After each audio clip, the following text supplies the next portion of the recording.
मसीह यीशु के जलाली नाम में आप सबकी सलामती हो। आज जिस कहानी को हम देखेंगे कलाम पाक में से, वो कहानी इब्राहिम और उसकी बीवी सारी और इब्राहिम के भतीजे लूत की है। खुदा ने कलाम पाक में इब्राहिम को इब्राहिम और उसकी बीवी सारी को सारा कहा। इब्राहिम और उसकी बीवी सारा और लूत कश्तियों के ओर से रवाना हुए कि कनान के मुल्क में जाएं, और वो हरान तक आए और वहीं रहने लगे। इब्राहिम की बीवी सारा बांझ थी, उसकी कोई औलाद ना थी। खुदा ने इब्राहिम को बहुत बरकत दी हुई थी, उसके पास बहुत भेड़ बकरियां, नौकर चाकर सब कुछ था। इब्राहिम सच्चे दिल से खुदा को पुकारता और पूरे दिल से उसकी इबादत करता था। एक दिन खुदा ने इब्राहिम से कहा कि तू अपने वतन और अपने नातेदारों के बीच से और अपने बाप के घर से निकलकर उस मुल्क में जा जो मैं तुझे दिखाऊंगा, और मैं तुझे एक बड़ी कौम बनाऊंगा और बरकत दूंगा और तेरा नाम सरफराज करूंगा, सो तू बाइसे बरकत हो। जो तुझे मुबारक कहें उनको मैं बरकत दूंगा, और जो तुझ पर लानत करे उस पर मैं लानत करूंगा, और जमीन के सब कबीले तेरे वसीला से बरकत पाएंगे। इब्राहिम ने खुदा के हुक्म को माना और अपनी बीवी, अपने भतीजे लूत को और अपनी भेड़ बकरियों को लेकर हरान से रवाना हो गया। इब्राहिम तब 75 वर्ष का था जब वो हरान से रवाना हुआ, और खुदा के हुक्म को मानते हुए वो कनान की तरफ रवाना हुए, और कई दिन सफर करने के बाद वो कनान पहुंचे। और इब्राहिम उस मुल्क में से गुजरता हुआ मकाम सक्कम में मोरा के बालूत तक पहुंचा। उस वक्त मुल्क में कनानी रहते थे। तब खुदावन फिर इब्राहिम को दिखाई दिया और कहा कि यही मुल्क में तेरी नस्ल को दूंगा। इब्राहिम ने खुदावन की बात को सुना, और फिर उसने वहां खुदावन के लिए एक कुर्बानगाह बनाई, और वहां से कूच करके उस पहाड़ की तरफ गया जो बैतयल के मशरिक में है, और अपना डेरा ऐसे लगाया कि बैतयल मगरिब में और ई मशरिक में पड़ा।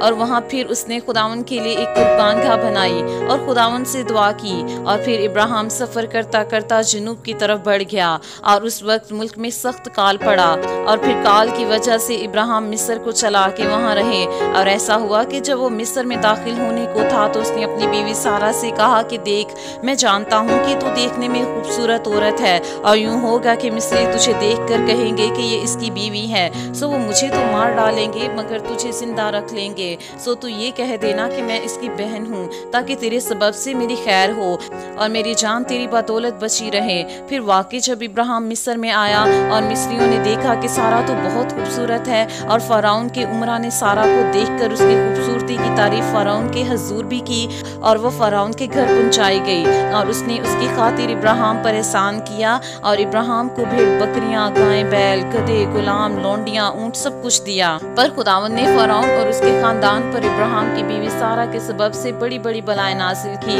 तब फराउन ने इब्राहिम को बुलाया और कहा कि तूने मुझे क्यों ना बताया कि ये तेरी बीवी है? तूने कहा कि ये मेरी बहन है, इसलिए मैंने इसे लिया कि ये मेरी बीवी बने। सो देख, तेरी बीवी हाजिर है, इसको ले और चला जा। और फराउन ने उसके हक में अपने आदमियों को हदायत की, और उन्होंने उसे और उसकी बीवी को उसके सब माल के साथ रवाना कर दिया। और फिर इब्राहिम मिस्र से अपनी बीवी और अपने सब माल और लूत को साथ लेकर कनान के जनूब की तरफ चला। इब्राहिम के पास छुपाए और सोना चांदी बाकसरत था, और वो कनान के जनूब से सफर करता हुआ बैतयल में उस जगह पहुंचा जहां पहले बैतयल और ई के दरमियान उसका डेरा था, यानी वो मकाम जहां उसने शुरू में कुर्बानगाह बनाई थी। और वहां इब्राहिम ने खुदावंद से दुआ की। लूत के पास भी भेड़ बकरियां, गाय बैल और डेरे थे। और फिर एक दिन ऐसा हुआ कि इब्राहिम और लूत के चरवाहों के दरमियान झगड़ा हुआ।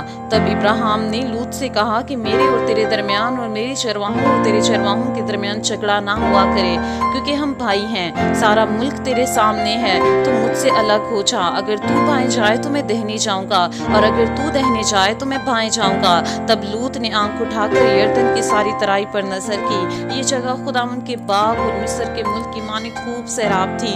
लूत इस बात से बाखबर था कि उस जगह के लोग किस कदर गुनाह और बदी के अंदर जिंदगी गुजार रहे हैं। सो लूत ने यरदन की सारी तराई को अपने लिए चुन लिया, और वो मशरिक की तरफ चला, और इब्राहिम और लूत एक दूसरे से जुदा हो गए। इब्राहिम मुल्क कनान में रहा, और लूत ने तराई के शहरों में सुकूनत इख्तियार कर ली और सदूम की तरफ अपना डेरा लगा लिया। इस कहानी में हम देखते हैं कि इब्राहिम, जिसको खुदावन का दोस्त भी कहा गया है, इब्राहिम की जिंदगी से हम यही सीखते हैं कि उसने खुदावन के किसी हुक्म को कभी रद्द नहीं किया। खुदावन ने उसे हुक्म दिया कि अपने वतन और नातेदारों को छोड़ दे। अब उसके सामने ऐसे हालात बन गए हैं कि उसे चुनाव करना है, उसे यहाँ पे खुदा के हुक्म को मानना है या फिर अपने वतन में रहना है।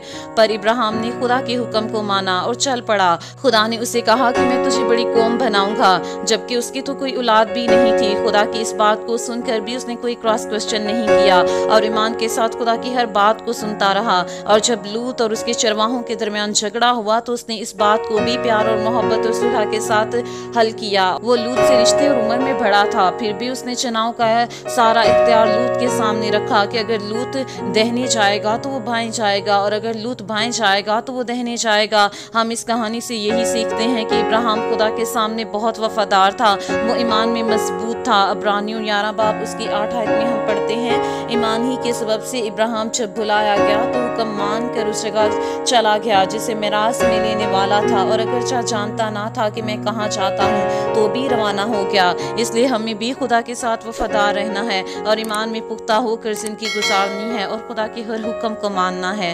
खुदा आप सबको बहुत बरकत दे और आपकी जिंदगियों से हमेशा अपने नाम को जलाल देता रहे। आमीन।